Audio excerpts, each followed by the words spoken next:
আব্বা কেঁদো না, আমি মাকে ডাকবো না। আর এটা কি খাচ্ছো? বিড়ি? তুমি জানো বিড়ি খাওয়া কত খারাপ জিনিস? বিড়ি খেলে কিডনি খারাপ হয়ে যায়। আমি আজ পর্যন্ত বিড়ি খাইনি, বিড়ি খাওয়া তো দূর, বিড়িতে হাত পর্যন্ত লাগাইনি।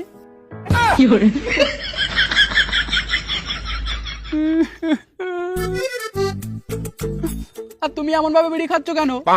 তুমি মরে গেলে আমাদের কি হবে? এমনিতে তুমি মরে গেলে আমাদের ভালো ছেড়া যাবে না। আমার কথা নাই, বাদই দাও। আমার মার কথাটা কি কোনোদিন চিন্তা করেছো? তুমি মরে গেলে মার কি হবে? ঠিক বলেছিস খোকা, আমি আর কোনোদিন বিড়ি খাবো না। দে বিড়িটা ফেলে দেই।